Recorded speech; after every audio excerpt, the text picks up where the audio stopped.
தேனி மாவட்ட காவல்துறை கண்காணிப்பாளரை சந்தித்து மனு செய்து வந்திருக்கிறோம். கடந்த ஜூன் 3ஆம் தேதி பெரியகுளம் அரசு மருத்துவமனையில் 12 வயது மதிக்கத்தக்க நிவாஸ் என்ற பையன் சுதா என்பவருடைய மகன் சல்லிப்பட்டியை சார்ந்தவர் சளி பிரச்சனைகளுக்காக, சாதாரண சளி பிரச்சனைக்காக சிகிச்சைக்காக சென்றவர். அங்கு மருத்துவ சிகிச்சையில் அவருடைய கவனக்குறைபாடின் காரணமாக காணாவிளக்கு மருத்துவமனைக்கு செல்ல சொல்லி அங்கிருக்க மருத்துவர்கள் அறிவுறுத்தியிருக்கிறார்கள். அங்கிருந்து சென்ற ஆம்புலன்ஸ் அந்த 12 வயது மாணவனை சரியான முறையில் மருத்துவ உபகரணங்களோடு கொண்டு செல்லவில்லை என்று நிவாசுடைய பெற்றோரால் சொல்லப்படுகிறது.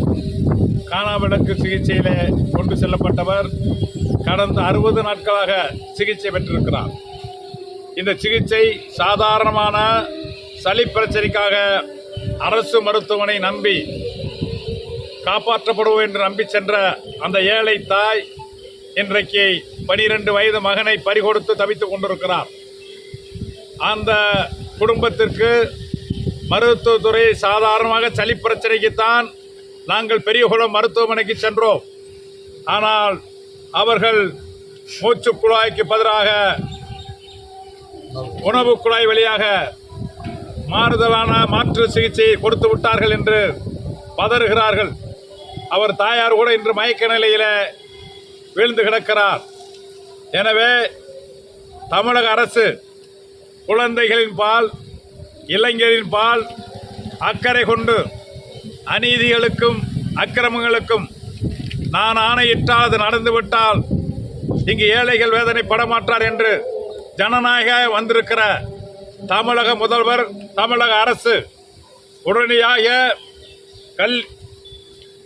சருத்துப்பட்டியில் நடைபெற்றிருக்கிற அந்த ஏழை சிறுவனுடைய மரணத்துடைய உண்மை காரணங்களை, மருத்துவ காரணங்களை கண்டறிய வேண்டும்.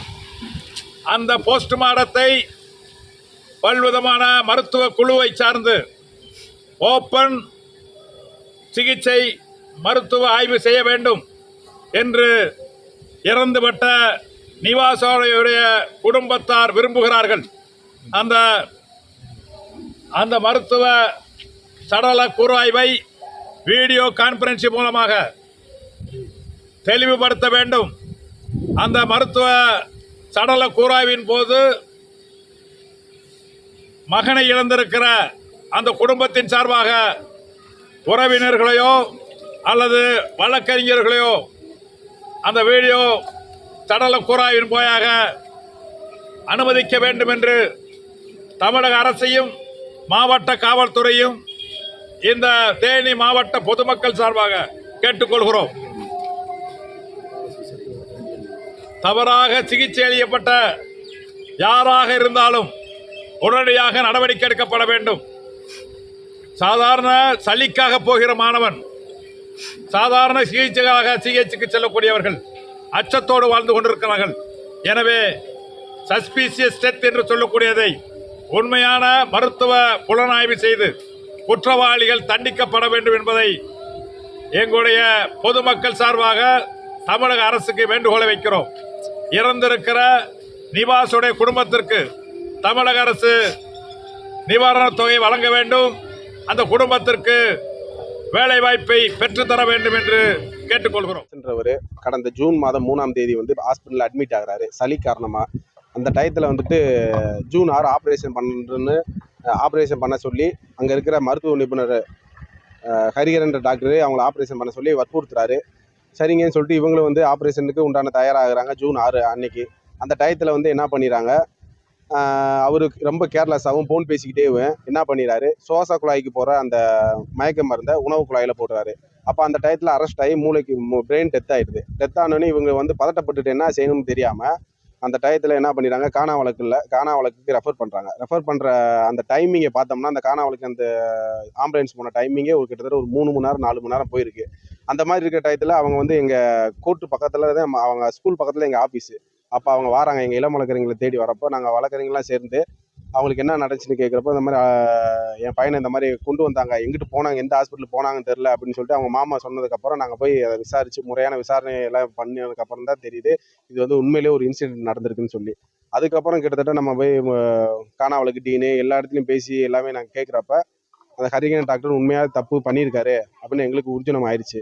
அதை நாங்கள் சும்மா விடக்கூடாதுன்றதுக்காக நாங்களும் எவ்வளோ போராட்டங்கள் நாங்கள் இள வழக்கறிஞர் சார்பாக போராட்டம் பண்ணோம். அதையும் மீறி அவர் உயிர் இன்ன வரை காப்பாற்ற முடியல. இன்னைக்கு அவர் இறந்துட்டாரு. அவர் இறந்த துக்க செய்தி தாங்க முடியாமல் நாங்கள் எல்லாருமே போகிறப்ப அங்கே இருக்கிற டாக்டர் என்ன பண்ணிடுறாங்க, நேற்றே இதை வந்து எல்லாமே ஆல்ட்ரேஷன் பண்ணிடுறாங்க. இந்த மாதிரி இறந்துட்டாங்க சொல்லி எல்லாமே ஆல்ட்ரேஷன் பண்ணி அவங்களுக்கு தெரியும், ஆனால் எங்களுக்கு தெரியல. எங்களுக்கு அனௌன்ஸ் பண்ணது இன்னைக்கு தான்.